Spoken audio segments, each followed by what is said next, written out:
Bienvenidos al seminario número 7 de la segunda cátedra de Microbiología y Parasitología 1 de la Facultad de Medicina de la UBA. En la clase de hoy vamos a estar viendo varios géneros bacterianos responsables de infecciones de transmisión sexual.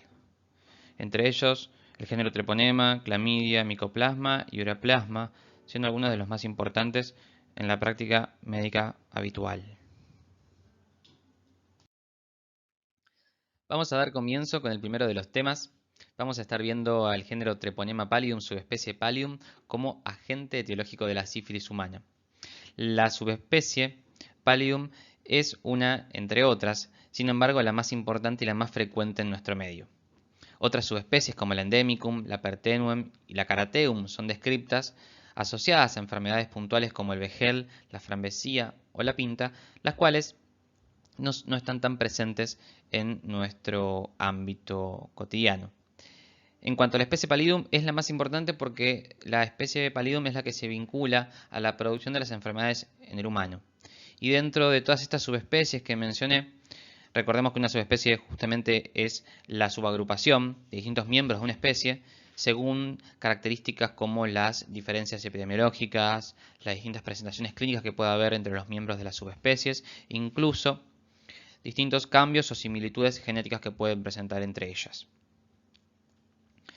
La sífilis es una entidad reconocida ya desde el siglo XV, desde principios de 1600, sin embargo, fue recién luego de muchos años más que logró aislarse e identificarse, digamos, al Treponema pallidum, subespecie Pallidum, como causante de esta enfermedad. Y fue recién desde principios del 1900 que gracias a Alexander Fleming se encuentran con la penicilina, la cual permitió un gran control y un descenso en las tasas de presencia de la sífilis en la población mundial, básicamente. El Centro de Control de Enfermedades, el CDC de los Estados Unidos, lo que informa en los últimos 4 años es un aumento estrepitoso hasta un 81% de la incidencia de la sífilis en la población de este país, alcanzando niveles nunca antes vistos en los últimos 20 años. La sífilis es una enfermedad que afecta a todos los países del mundo. Existe una fuerte asociación de la sífilis con la infección por el virus de la inmunodeficiencia humana, el HIV, así como también se asocia esta enfermedad a la coinfección, ¿sí?, o a la presencia simultánea de otras enfermedades de transmisión sexual. Pasemos a hablar un poco ahora acerca de las características biológicas, ¿sí?, o las características morfológicas del Treponema pallidum.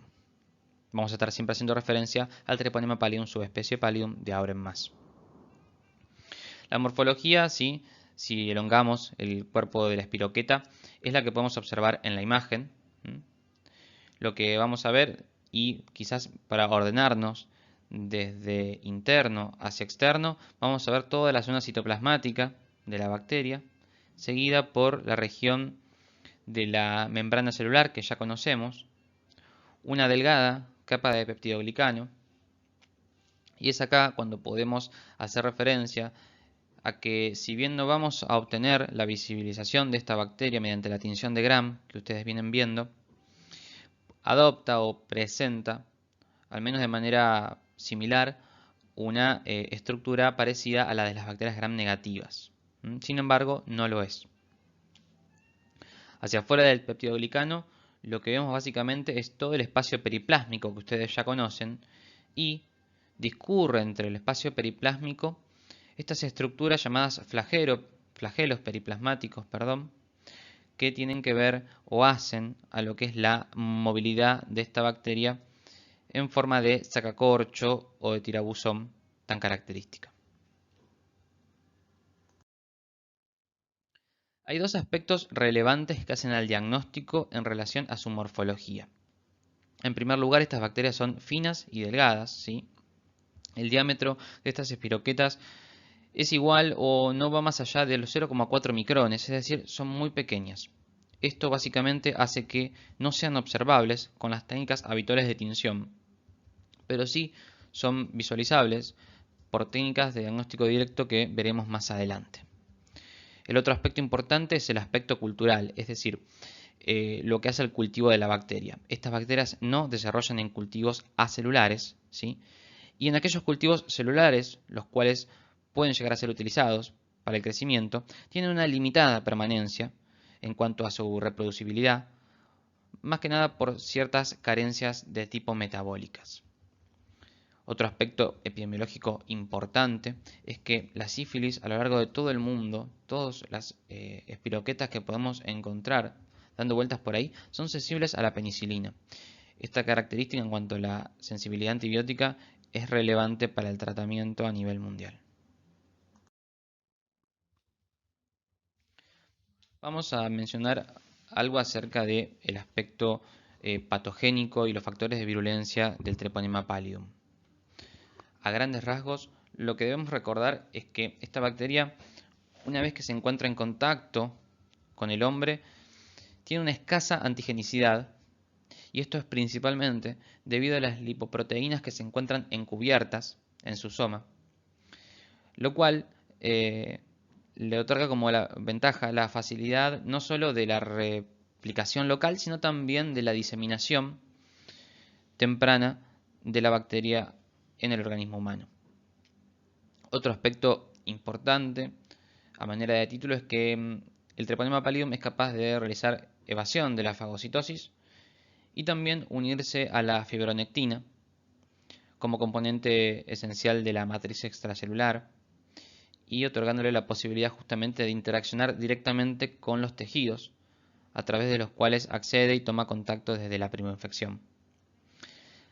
La proteína de unión de la fibronectina es uno de estos elementos que la bacteria utiliza para unirse y sumado a la actividad de metaloproteasa es capaz de degradar distintos coágulos sanguíneos y adquiriendo también la posibilidad de dañar la matriz extracelular.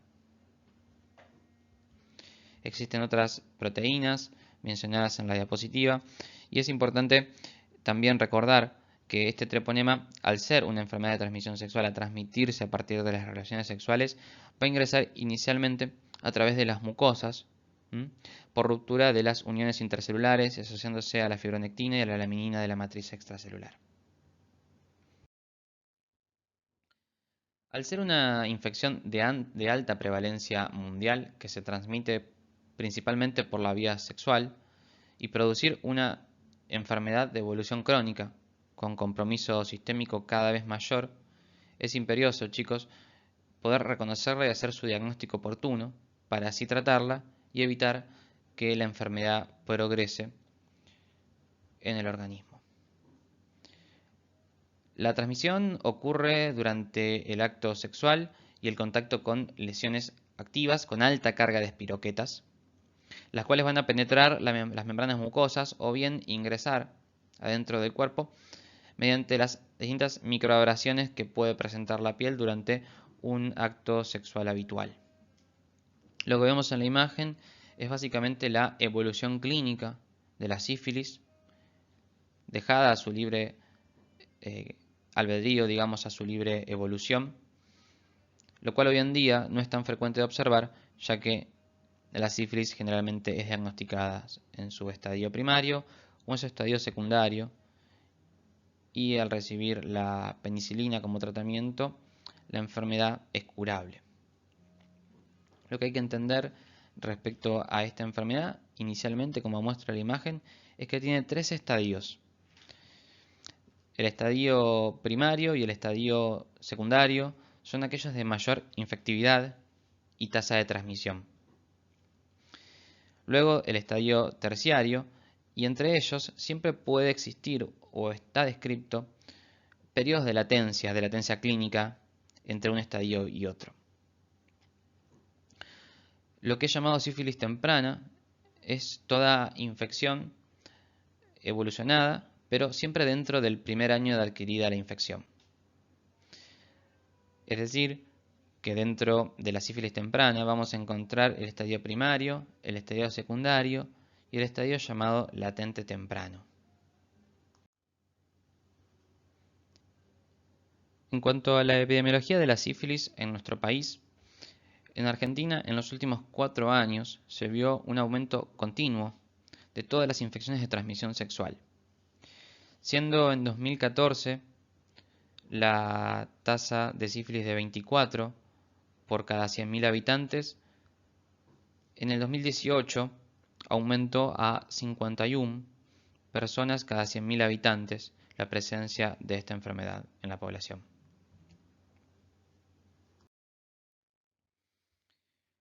Lo que vemos acá es una imagen de un chancro sifilítico, ¿sí?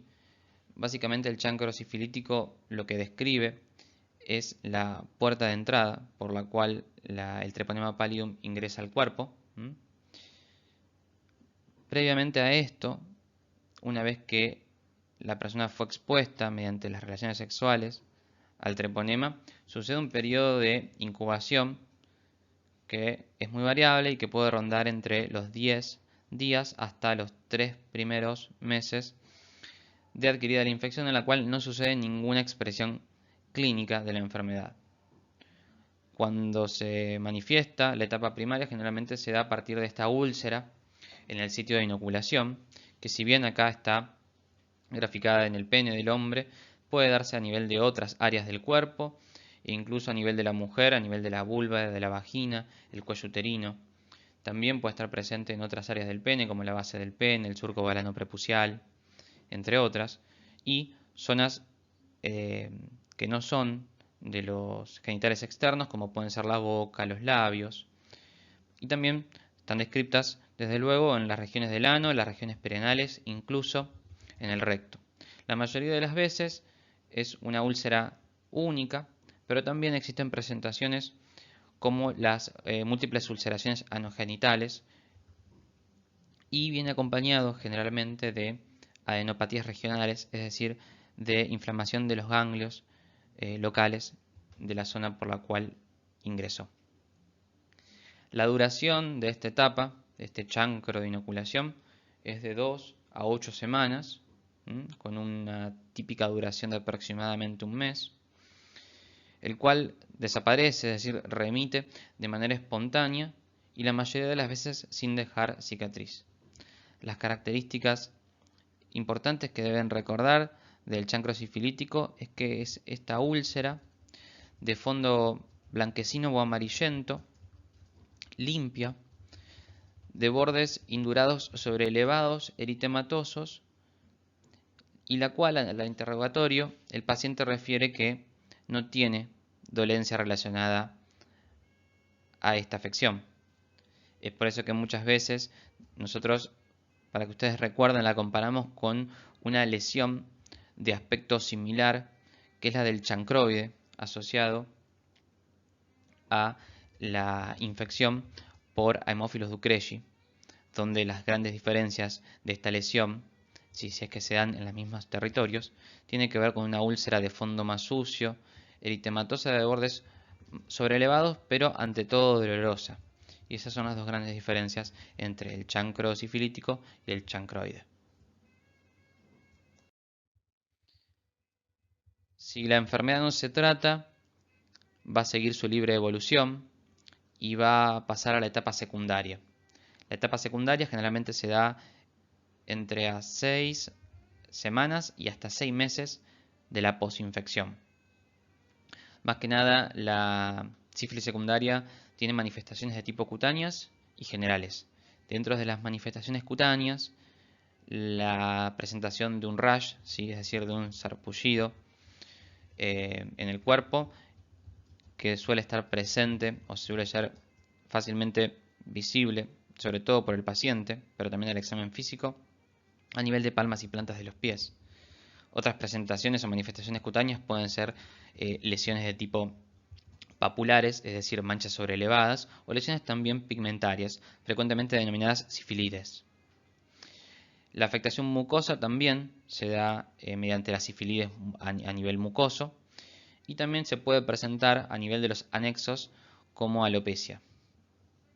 En cuanto a las manifestaciones generales, la etapa secundaria de la sífilis se puede presentar con un amplio abanico de signos y de síntomas, como fiebre, adenopatías ahora ya generalizadas en todo el cuerpo, dolores articulares, es decir, artralgias, así como la afectación de algunos órganos profundos, como en el caso de el hígado y el vaso, ¿sí? Causando hepato y esplenomegalia, con alteración a veces de las enzimas hepáticas o no del laboratorio, y también la afectación renal, ¿sí? Mediante la nefritis, que puede darse por un mecanismo de depósito de inmunocomplejos, como respuesta del sistema inmunitario a esta infección.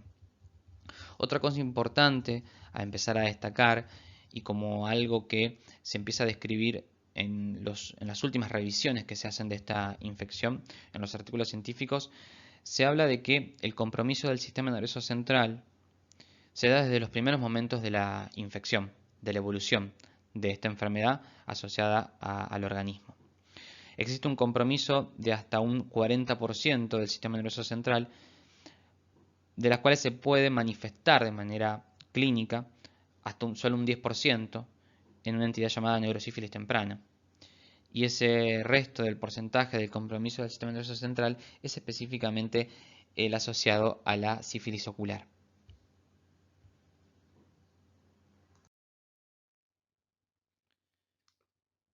Posteriormente a la etapa secundaria le sigue el estadio latente temprano que mencionamos, que es hasta el primer año de la primera infección. El estadio latente temprano es asintomático, es decir, no se expresa clínicamente.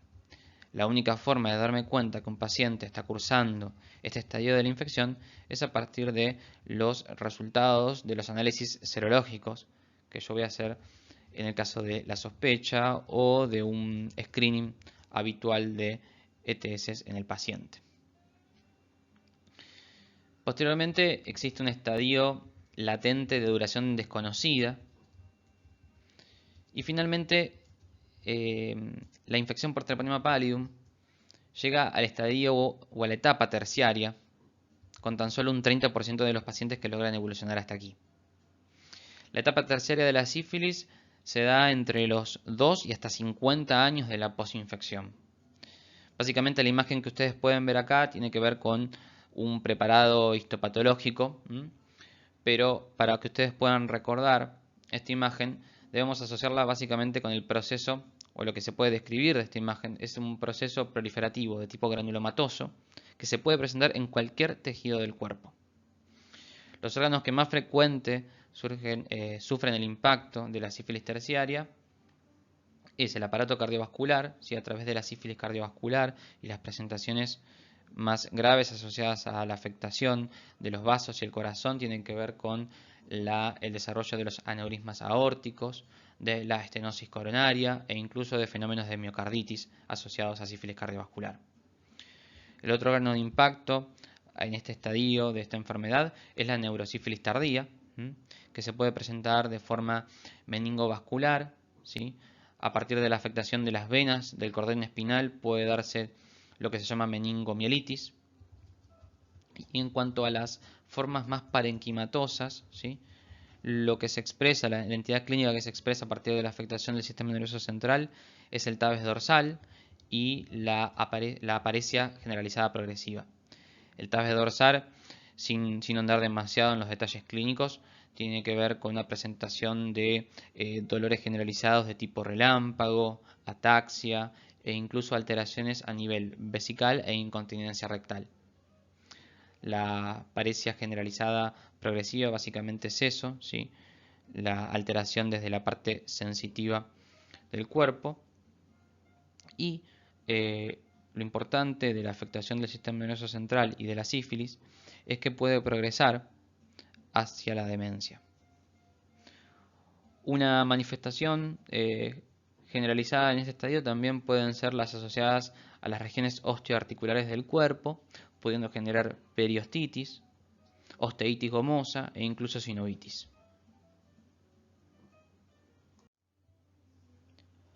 Por toda esta dinámica de presentación de la evolución clínica de esta enfermedad y dados esos momentos de latencia clínica, es decir, de la evolución de la enfermedad sin la expresión de signos o síntomas, es que muchas veces se la denomina la enfermedad silenciosa y dado la gran variabilidad de cuestiones que se alteran en el transcurso y evolución de la sífilis, es que también se la denomina gran simuladora.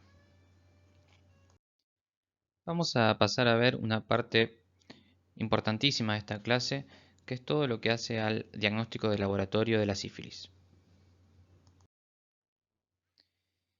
Inicialmente, dentro de todo mi gran algoritmo diagnóstico de esta enfermedad, voy a aprovechar lo que son las técnicas directas de diagnóstico en la microbiología, es decir, todo lo que hace a la observación directa o de al menos de una pequeña porción o antígeno de un microorganismo.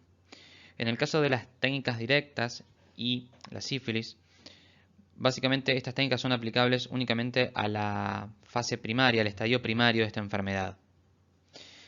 Imagínense en que un paciente nos consulta por una molestia, porque mientras se bañaba o se revisaba se encontró una lesión a nivel de los genitales externos, que básicamente hoy es el motivo de consulta. Uno entrevista al paciente, revisa la lesión y demás zonas del cuerpo y se encuentra con que existe una ulceración única, indolora, de aspecto límpido y sospecha de una primera infección por sífilis. Lo que estaríamos en presencia es de un chancro sifilítico y para esto se pueden utilizar técnicas de observación directas en las cuales yo me encontraría evidenciando la presencia de la espiroqueta.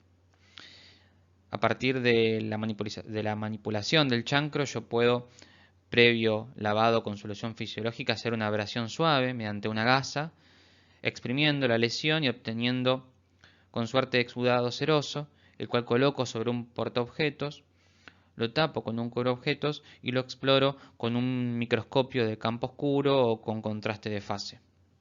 Básicamente lo que estaría evidenciando, si la prueba es positiva, es una espiroqueta de aspecto de sacacorchos, ¿sí? Con movilidad en espiral.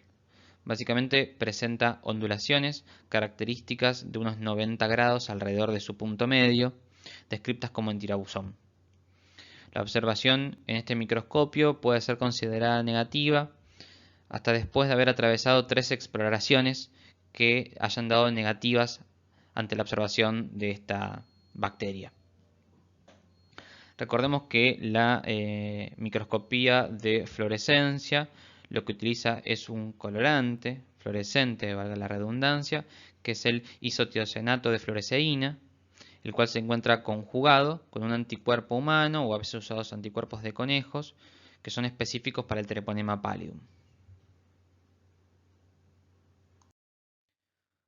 Una vez que el estadio primario, ¿sí?, o del chancro de inoculación, del chancro sifilítico, ya no está presente, porque recuerden que tras un mes aproximadamente de haber salido, el chancro remite, incluso sin dejar cicatriz, y estamos avanzando hacia los estadios más asintomáticos o bien los estadios sintomáticos a partir del secundario en adelante.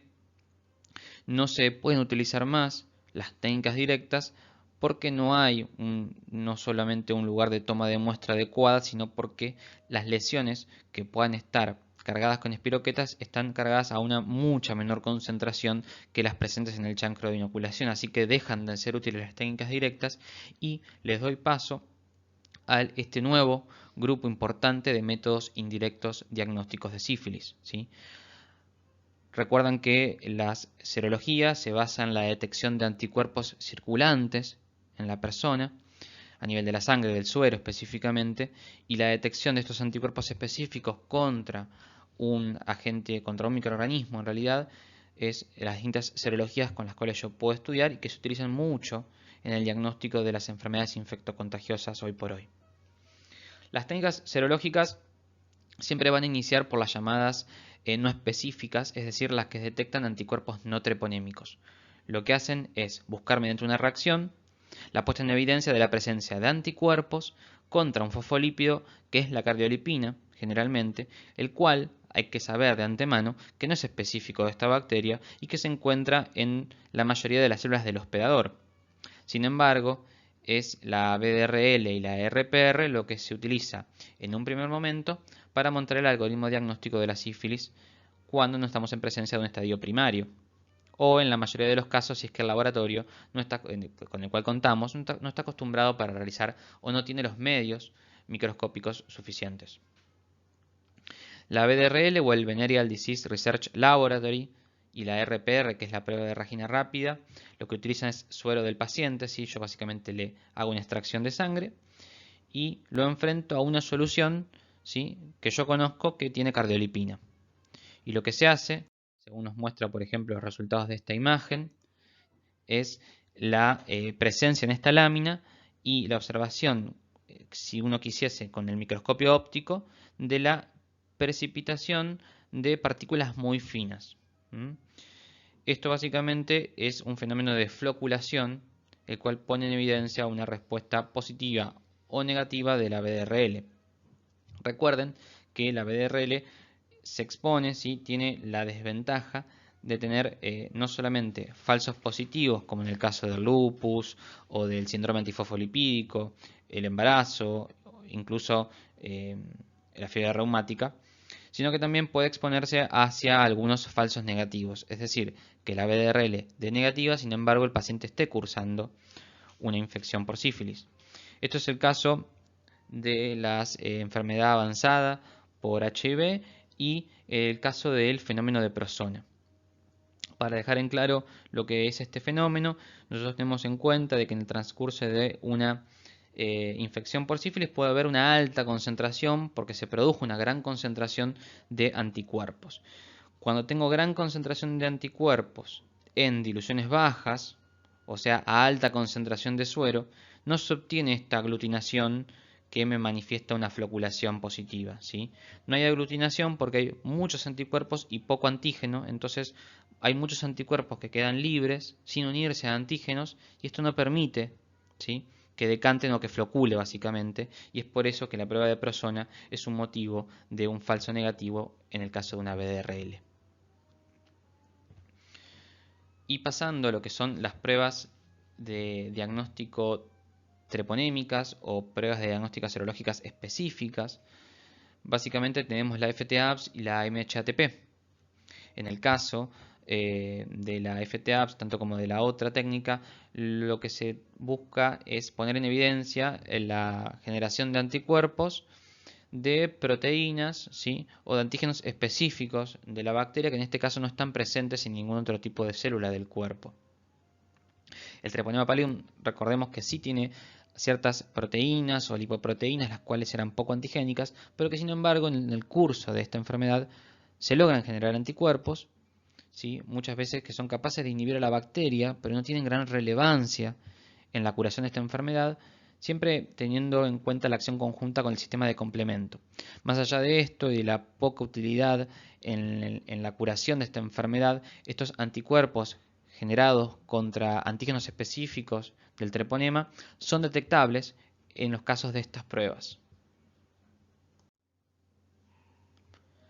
La Fluorescent Treponemal Antibody Absorption es justamente esta técnica de inmunofluorescencia indirecta, donde lo que se hace es buscar los anticuerpos reactivos en el suero del paciente y se observan con un microscopio óptico de fluorescencia en una habitación oscura.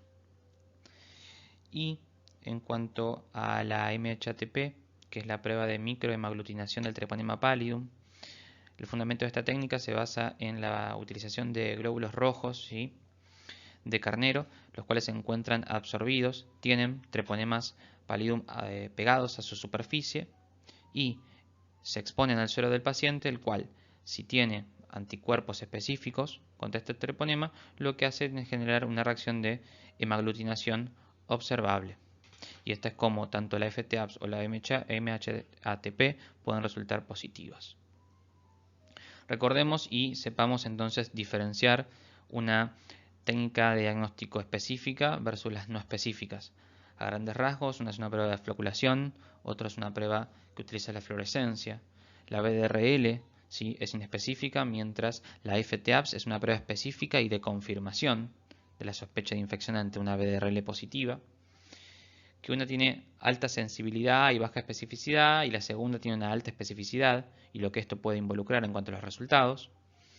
La BDRL responde, ¿sí?, o evoluciona según el tratamiento, habiéndolo instaurado. Es decir, que si yo detecté y diagnostiqué esta enfermedad, la trato y con el correr del tiempo los títulos o cómo se informan los resultados de la BDRL deben de disminuir. De lo contrario, yo podría sospechar una falla del tratamiento o que el paciente se haya reinfectado por esta bacteria, ya que si bien la sífilis es tratable y curable, uno puede volver a tener muchos episodios de este contagio a lo largo de su vida si no se hace una medida de prevención adecuada. La FTAPS, una vez que positivizó en algún fenómeno de primoinfección por sífilis, queda positiva de por vida.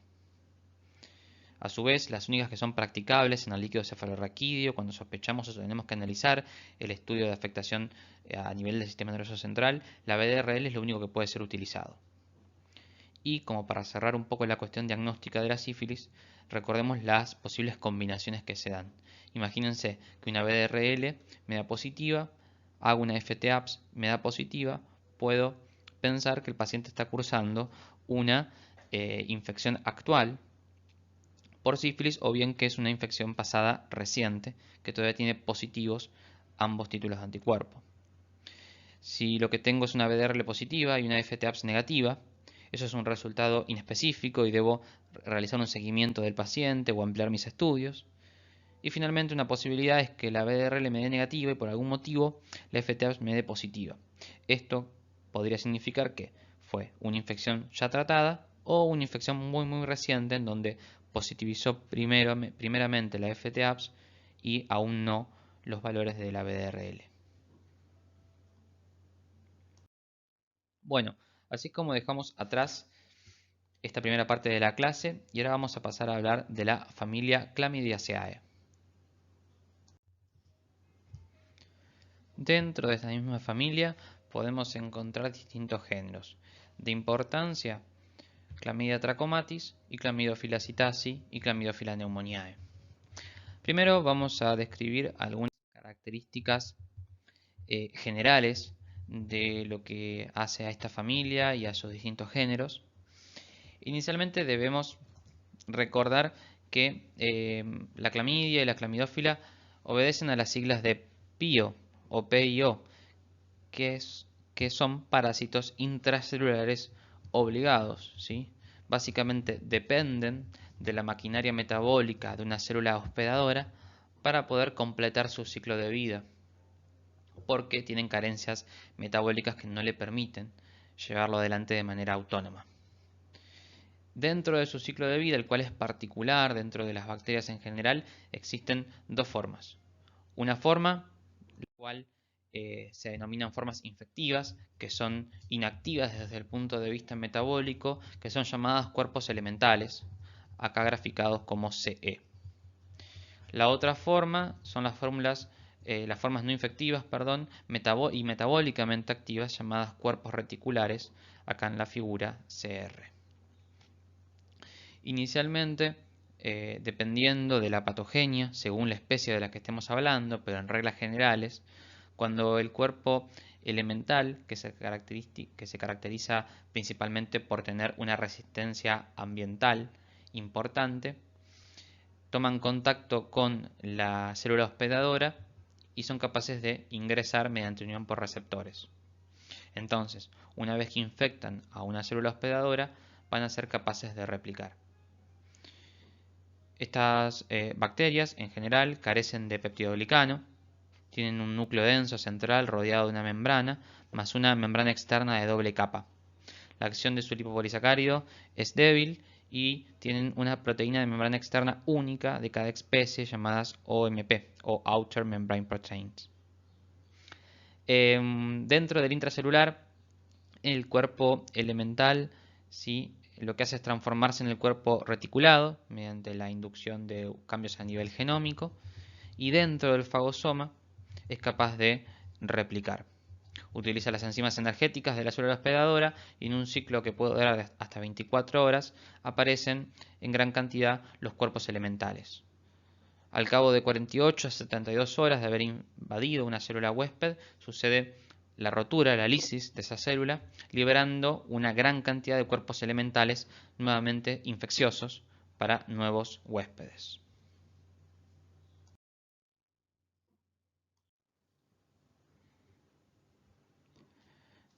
En cuanto a conceptos generales de aislamiento y diagnóstico de clamidia y clamidófila, tenemos que recordar que no van a crecer en medios de laboratorios y cultivos habituales, ya que justamente son parásitos intracelulares obligatorios y debo de ofrecerles a estas bacterias algunas células las cuales infectar, en las cuales reproducirse, ampliarse para yo poder detectarlas mediante distintas técnicas. Se utilizan entonces líneas celulares como la McCoy o también líneas celulares de tipo EP2 basadas en células inmortalizantes de líneas de tumores humanos, las cuales le permiten todo este ambiente que requieren de utilización energética de la célula de hospedero. Más allá de esto, todo esto se aplica a nivel experimental o a nivel de laboratorios específicos. En la práctica clínica del día a día del médico, la forma del diagnóstico de estas entidades es mediante el dosaje de anticuerpos y mediante la serología, dosando IgMs e IgG específicas para la infección o bien a través de técnicas de biología molecular como puede ser la reacción en cadena de la polimerasa. Habíamos mencionado entonces que Chlamydia trachomatis, Chlamydophila citasi y Chlamydophila pneumoniae son las especies de importancia médica a tratar el día de hoy. Dentro del género Chlamydophila, lo que podemos encontrar de manera común a todas es que la secuenciación, las características de su oligopolisacárido es común a toda la familia, pero que existen proteínas de membrana externa por dentro de la pared celular, las cuales son únicas de cada especie. Por ejemplo, Chlamydia trachomatis tiene regiones bastante variables a lo largo de todas estas proteínas de membrana externa, lo que da origen a aproximadamente unas 18 serovariedades, o como dice acá, serotipos. Siendo, por ejemplo, ahora en Chlamydia trachomatis, la serovariedad D y la serovariedad K las más frecuentemente asociadas a estos episodios de uretritis. Estamos dando entonces a conocer que Chlamydia trachomatis es la entidad de un tipo de uretritis. Recordemos que las uretritis son las infecciones o en realidad la inflamación de la mucosa uretral, sean tanto de etiologías infecciosas como no infecciosas, y que en el mundo de las uretritis nosotros dividíamos aquellas uretritis de etiología gonocóxica, ¿sí?, a partir de la Neisseria gonorrhoeae, versus o de manera distinta las uretritis no causadas por el gonococo, que justamente son las que se pueden encontrar asociadas a Chlamydia trachomatis, a Mycoplasma genitalium, al Ureaplasma urealyticum e incluso a un parásito llamado Trichomona vaginalis. Específicamente la Chlamydia trachomatis es la principal etiología dentro de las uretritis no gonocóxicas. Por ejemplo, en nuestro país, durante el año 2018, un 82% de los casos de uretritis no gonocóxicas por Chlamydia trachomatis fueron observadas en mujeres. Luego, la Chlamydophila citasi, también de muchos serotipos distintos, causa una enfermedad principalmente que se expresa a nivel de los pulmones como una neumonía atípica llamada citacosis. Y también la Chlamydophila pneumoniae de único serotipo también es capaz de generar una enfermedad respiratoria aguda en forma de neumonía intersticial. Cuando ustedes ven acá que haciendo referencia a los serotipos A, B, BA y C, la Chlamydia trachomatis se relaciona o se expresa como una entidad llamada tracoma. Recordemos que esto es una enfermedad de evolución crónica que inicia como una conjuntivitis y que evoluciona hacia un compromiso cada vez mayor, tomando la conjuntiva e incluso la córnea, generando invasión de los vasos corneales, evolucionando hacia la ceguera.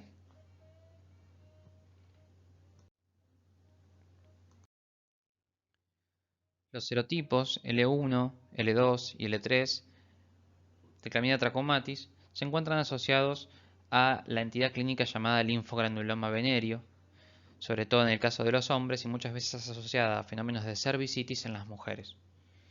El linfogranuloma venéreo es básicamente la expresión de toda esta inflamación en la región local a partir de una puerta de entrada, que puede ser ahí su chancro inoculatorio, como se ve en la imagen, a nivel del surco balano prepucial en el pene del hombre, con el consecuente compromiso a nivel linfático regional, comprometiendo con estructuras de tipo granulomatosas en los ganglios linfáticos, generando necrosis e inflamación, muchas veces de carácter unilateral y a veces indoloro, la cual puede derivar en la formación de abscesos a nivel local.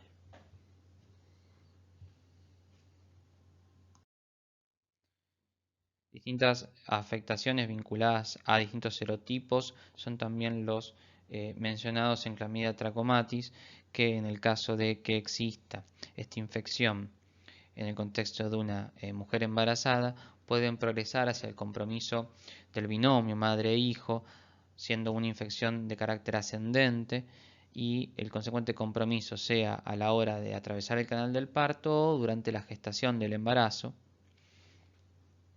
y el compromiso del niño. Respecto a Chlamydophila psittaci, otro género y especie de importancia en la práctica médica habitual, su nombre proviene de los loros, básicamente porque son los animales más frecuentemente asociados como portadores y transmisores de esta infección. Aquellas personas que tienen en sus domicilios, en sus casas o están en contacto habitual, sea en el ámbito laboral o en el ámbito domiciliario con estas aves, ¿sí? Son posibles receptores de esta infección, sobre todo en aquellos pacientes predispuestos, como pueden ser inmunosuprimidos por distintos tipos. También existe una tasa de neumonías asociadas a Chlamydophila psittaci en individuos inmunocompetentes. Los loros son capaces de eliminar, ¿sí? de eliminar esta bacteria a partir de las secreciones respiratorias, incluso también se detectan en las heces y en la orina de estos animales. Es infrecuente la transmisión persona a persona. Se consideraría entonces como un fenómeno de zoonosis. En lo que involucra a Chlamydophila pneumoniae, ¿sí? Chlamydophila pneumoniae es un patógeno estricto del ser humano, acá no está vinculado a la transmisión a partir de algún tipo de animal. La mayoría de los casos de infección por Chlamydophila pneumoniae cursan de manera asintomática. La transmisión es puntualmente respiratoria y desde el punto de vista clínico, incluso radiológico o de estudio imagenológico de la afectación del pulmón por Chlamydophila pneumoniae son indistinguibles de otros agentes que causan patrones similares, como Mycoplasma pneumoniae, Legionella e incluso los virus respiratorios, ¿sí? A nivel de una placa de tórax que se le puede hacer a un paciente en el cual sospechamos una neumonía, podemos observar esta afectación de aspecto irregular que puede darse no solamente unilateral, sino que incluso bilateralmente. O bien, en una tomografía, ¿sí? Los patrones observables, que también se reproducen a nivel de la histopatología, tienen que ver con que hay un compromiso intersticial, que no suele ser intraalveolar, donde al microscopio se observa engrosamiento de paredes, con tabiques ensanchados y un infiltrado leucocitario a predominio monomorfo nuclear. Obviamente en los cursos iniciales o agudos de la infección pueden convivir también con polimorfos nucleares. Lo que intenta mostrar la imagen es que se puede utilizar el crecimiento a partir de las líneas celulares de cultivos como la CEP2, pero que habitualmente nosotros utilizamos en la práctica el dosaje de anticuerpos, la serología.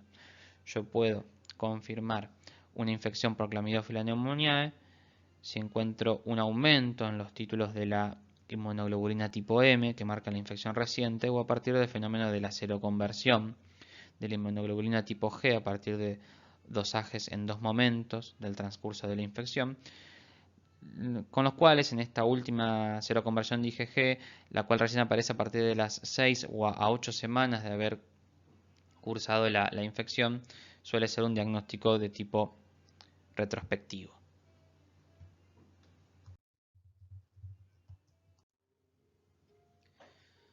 Bueno, y para ir metiéndonos en la última parte de la clase, vamos a charlar un poco acerca de los géneros Mycoplasma y Ureaplasma y tener en cuenta algunas características en general.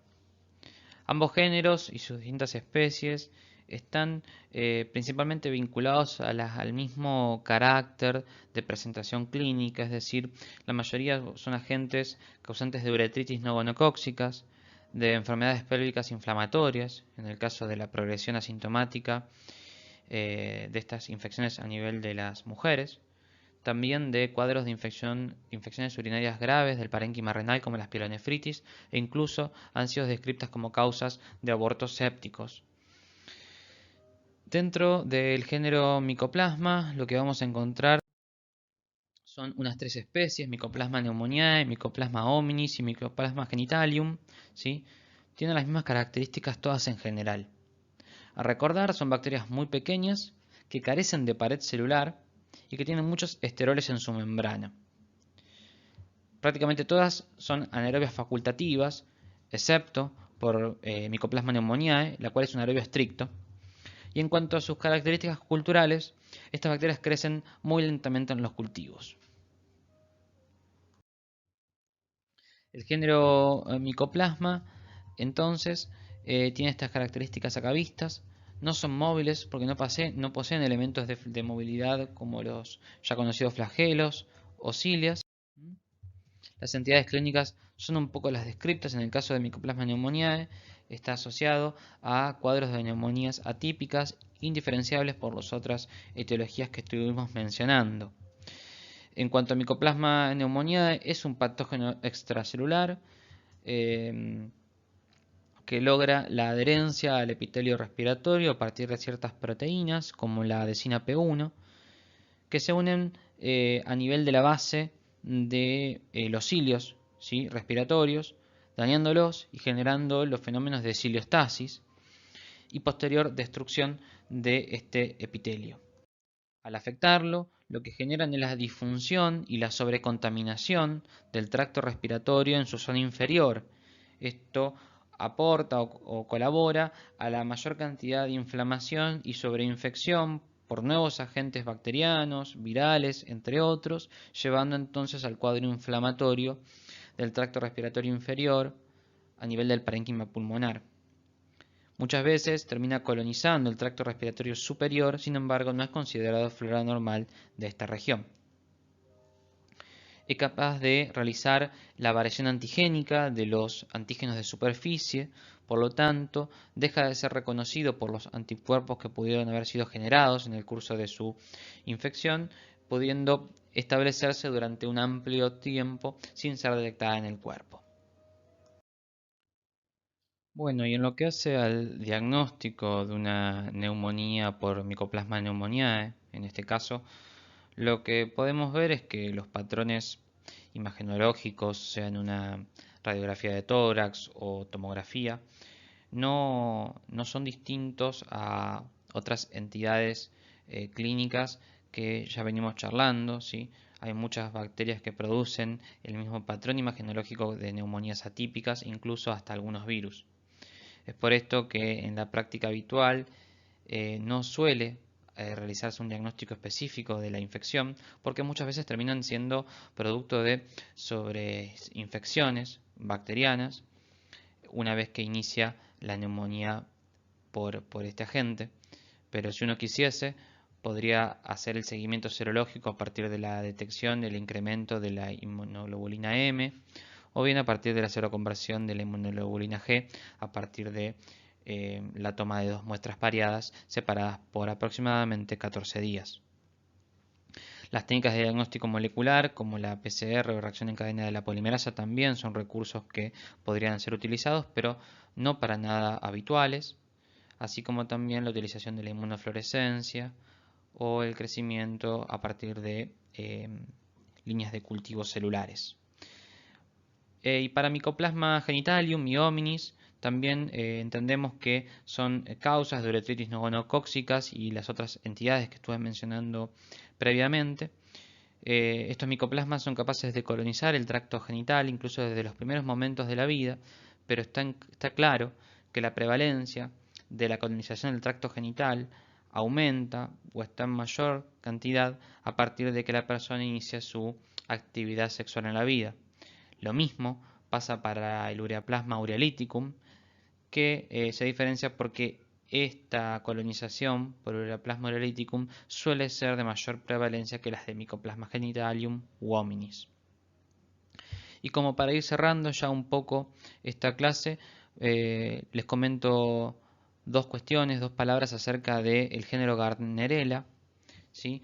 El género Gardnerella, especie vaginalis, es una bacteria que se encuentra como etiología a lo que es llamado, en el caso de las mujeres, una infección productora de flujos vaginales patológicos, ¿sí?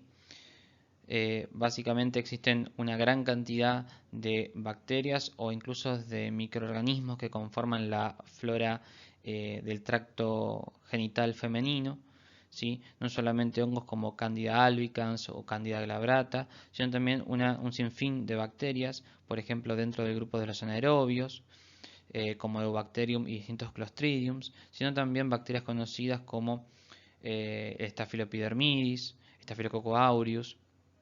Hablando específicamente de Gardnerella, se designó un complejo de forma arbitraria llamada complejo GAM, por sus siglas correspondientes a Gardnerella, a bacterias anaerobias, el género Mobiluncus y el género Mycoplasma, que son etiologías justamente de estas entidades de flujo patológico vaginal a nivel de las mujeres.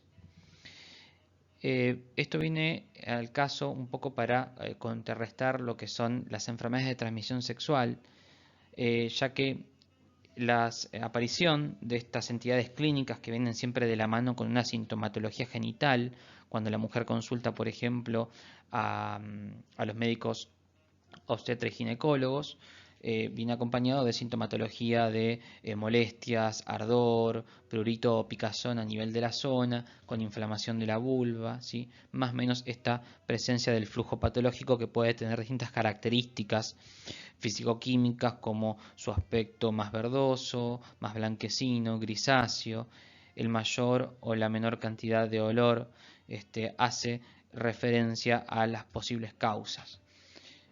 Y digamos lleva o alude a el ejemplo de que hay que tener en cuenta de que a veces varias infecciones que pueden transcurrir en el caso de las mujeres no son de origen exógeno, es decir, que no se adquirieron, por ejemplo, a partir de una transmisión sexual, sino que principalmente la adquisición es endógena para algún tipo de desbalance en el cuerpo, como puede ser los ciclos hormonales habituales de la mujer o a partir de la toma, por ejemplo, indiscriminada o de la toma habitual por alguna otra infección de antibióticos que pueden barrer la mayoría de la flora bacteriana a nivel de la mucosa vaginal, generando predisposición del crecimiento de otras bacterias que se encuentran menos presentes, como podría llegar a ser el caso de Gardnerella. Y ahí generar toda esta sintomatología a partir de este desbalance de la flora habitual. Con esto damos por terminado esta clase. Muchísimas gracias, espero les sirva y cualquier duda las pueden evacuar con sus ayudantes en sus respectivos grupos o bien haciéndome una consulta al mail de nicobelargadamico@gmail.com. Gracias.